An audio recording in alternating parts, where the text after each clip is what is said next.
अभी अभी आया लोकसभा का महा ओपिनियन पोल देख बीजेपी नेताओं की हो गई हालत खराब। देश की बदल गई चुनावी सियासी समीकरण। क्या अब की बार हो सकता है बीजेपी का सोपड़ा साफ? क्या अब की बार बन सकती है कांग्रेस यानी महागठबंधन की सरकार? नमस्कार और आप देख रहे हैं पॉलिटिकल हिंदी न्यूज। आप सभी का ओपिनियन पोल 2024 में हार्दिक स्वागत है। जैसा कि आप सब जानते हैं 2024 के अप्रैल तक लोकसभा चुनाव होने वाले हैं और हम इस वीडियो में ओपिनियन पोल 2024 के बारे में बात करने वाले हैं और हम इस ओपिनियन पोल के माध्यम से जानने वाले हैं कि देश में अब की बार किसकी सरकार बनेगी, कि अब की बार देश का प्रधानमंत्री कौन बन सकता है, क्या अब की बार नरेंद्र मोदी तीसरी बार प्रधानमंत्री बन पाएंगे या अब की बार महागठबंधन यानी इंडिया की सरकार बनेगी। और देश में जनता से पूछना चाहता हूं कि अब की बार देश में किसकी सरकार देखना चाहते हैं? क्या आप अब की बार केंद्र में तीसरी बार नरेंद्र मोदी की सरकार देखना चाहते हैं या फिर अब की बार राहुल गांधी को प्रधानमंत्री देखना चाहते हैं या किसी अन्य नेता को अपना प्रधानमंत्री देखना चाहते हैं? कमेंट करके जरूर बताएं, क्योंकि जनता की राय लोकतंत्र को मजबूत बनाने के लिए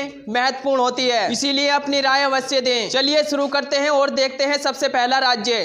देखिए सबसे पहला राज्य आता है उत्तर प्रदेश। उत्तर प्रदेश राज्य में लोकसभा की कुल 80 सीटें हैं। यहाँ पर भाजपा के खाते में 40 जबकि महागठबंधन के खाते में भी 40 लोकसभा सीट जाने का अनुमान है। चलिए देखते हैं अगला राज्य। अगला राज्य आता है महाराष्ट्र। महाराष्ट्र राज्य में लोकसभा की कुल 48 सीटें हैं, जिसमें से इंडिया महागठबंधन के खाते में 28, एनडीए अर्थात बीजेपी के खाते में 20 लोकसभा सीट जाने का अनुमान है। यदि इसी के साथ यदि हम बात करें पश्चिम बंगाल की, पश्चिम बंगाल में लोकसभा की कुल 42 सीटें हैं, जिसमें से इंडिया महागठबंधन के खाते में 35, एनडीए के खाते में 7 लोकसभा सीट जाती दिख रही हैं। यहाँ पर एनडीए अर्थात बीजेपी को भारी नुकसान का सामना करना पड़ सकता है, जबकि इंडिया महागठबंधन को यहाँ फायदा होता नजर आ रहा है। चलिए इसी के साथ यदि हम बात करें हरियाणा राज्य की, हरियाणा राज्य में लोकसभा की कुल 10 सीटें हैं। यहाँ पर इंडिया के खाते में 6 जबकि बीजेपी के खाते में 4 लोकसभा सीट जाती दिख रही है। चलिए इसी के साथ यदि हम बात करें पंजाब राज्य की, पंजाब राज्य में लोकसभा की कुल 13 सीटें हैं, जबकि इंडिया महागठबंधन के खाते में 6 जबकि एनडीए अर्थात बीजेपी का खाता खुलने की कोई संभावना नहीं है। यदि वही बात करें हम अन्य दलों की, तो अन्य दलों के खाते में 7 लोकसभा सीट जाती दिख रही हैं। चलिए इसी के साथ यदि हम बात करें गोवा राज्य की, गोवा राज्य में लोकसभा की कुल 2 सीटें हैं। यहाँ पर इंडिया महागठबंधन के खाते में 1 जबकि एनडीए अर्थात बीजेपी के खाते में भी 1 लोकसभा सीट जाती दिख रही है। चलिए इसी के साथ यदि हम बात करें असम राज्य की, असम राज्य में लोकसभा की कुल 14 सीटें हैं। यहाँ पर इंडिया महागठबंधन के खाते में 6 जबकि एनडीए अर्थात बीजेपी के खाते में 8 लोकसभा सीट जाती दिख रही है। चलिए इसी के साथ यदि हम बात करें छत्तीसगढ़ राज्य की, छत्तीसगढ़ राज्य में लोकसभा की कुल 11 सीटें हैं, जिसमें इंडिया महागठबंधन के खाते में 6 एनडीए अर्थात बीजेपी के खाते में 5 लोकसभा सीट जाती दिख रही हैं। चलिए इसी के साथ यदि हम बात करें तमिलनाडु राज्य की, तमिलनाडु राज्य में लोकसभा की कुल 39 सीटें हैं। यहाँ पर इंडिया महागठबंधन के खाते में 25 एनडीए अर्थात बीजेपी के खाते में 12। यदि वही बात करें अन्य दलों की, तो अन्य दलों के खाते में 2 लोकसभा सीट जाती दिख रही है। चलिए इसी के साथ यदि हम बात करें केरल राज्य की, केरल राज्य में लोकसभा की कुल 20 सीटें हैं। यहाँ पर इंडिया महागठबंधन के खाते में 13 जबकि एनडीए अर्थात बीजेपी का खाता खुलने की कोई संभावना नहीं है। यदि वही बात करें हम अन्य दलों की,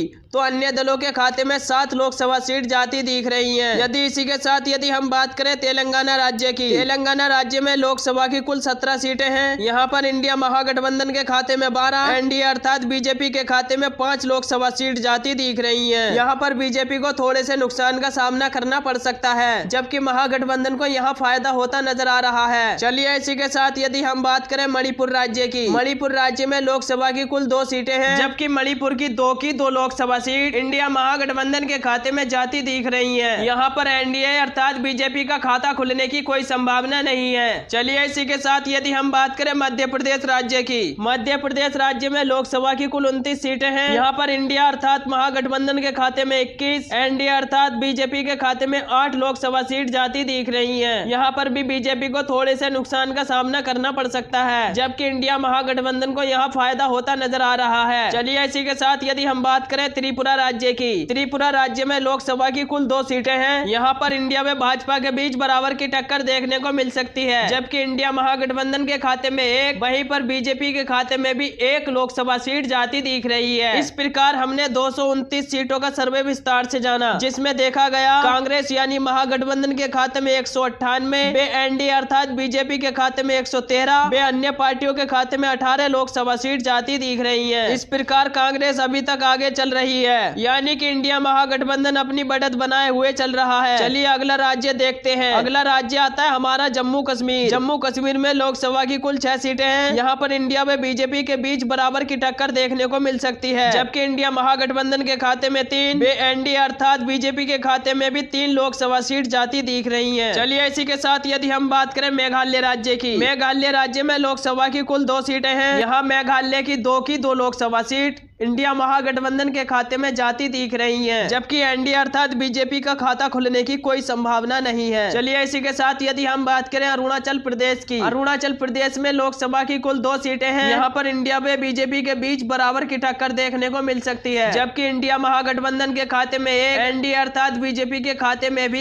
1 लोकसभा सीट जाती दिख रही है। इसी के साथ यदि हम बात करें बिहार राज्य की, बिहार राज्य में लोकसभा की कुल 40 सीटें हैं। यहाँ पर इंडिया महागठबंधन के खाते में 24, जबकि एनडीए अर्थात बीजेपी के खाते में 16 लोकसभा सीट जाती दिख रही हैं। चलिए इसी के साथ यदि हम बात करें झारखंड राज्य की, झारखंड राज्य में लोकसभा की कुल 14 सीटें हैं। यहाँ पर बीजेपी व इंडिया के बीच बराबर की टक्कर देखने को मिल सकती है, जबकि इंडिया महागठबंधन के खाते में 7, वहीं पर एनडीए अर्थात बीजेपी के खाते में भी 7 लोकसभा सीट जाती दिख रही है। चलिए इसी के साथ यदि हम बात करें राजस्थान राज्य की, राजस्थान राज्य में लोकसभा की कुल 25 सीटें हैं। यहाँ पर इंडिया महागठबंधन के खाते में 9, जबकि एनडीए अर्थात बीजेपी के खाते में 16 लोकसभा सीट जाती दिख रही है। चलिए इसी के साथ यदि हम बात करें गुजरात राज्य की, वैसे तो गुजरात राज्य को भाजपा का गढ़ माना जाता है, लेकिन आप सर्वे को देखिए और आपको पता चल जाएगा, जिसमें इंडिया महागठबंधन के खाते में 8, जबकि एनडीए अर्थात बीजेपी के खाते में 18 लोकसभा सीट जाती दिख रही है। यहाँ पर बीजेपी को काफी फायदा होता नजर आ रहा है, जबकि इंडिया महागठबंधन को यहाँ नुकसान का सामना करना पड़ सकता है। चलिए इसी के साथ यदि हम बात करें दिल्ली की, दिल्ली राज्य में लोकसभा की कुल 7 सीटें हैं। यहाँ पर इंडिया महागठबंधन के खाते में 5, जबकि एनडीए अर्थात बीजेपी के खाते में 2 लोकसभा सीट जाती दिख रही है। यहाँ पर बीजेपी को थोड़े से नुकसान का सामना करना पड़ सकता है, जबकि इंडिया महागठबंधन को थोड़ा सा उछाल लेने की संभावना है। चलिए इसी के साथ यदि हम बात करें हिमाचल प्रदेश की, हिमाचल प्रदेश में लोकसभा की कुल 4 सीटें हैं। यहाँ पर इंडिया महागठबंधन के खाते में 2, जबकि एनडीए अर्थात बीजेपी के खाते में भी 2 लोकसभा सीट जाती दिख रही है। चलिए इसी के साथ यदि हम बात करें उड़ीसा राज्य की, उड़ीसा राज्य में लोकसभा की कुल 21 सीटें हैं। यहाँ पर इंडिया महागठबंधन के खाते में 6, एनडीए अर्थात बीजेपी के खाते में 2,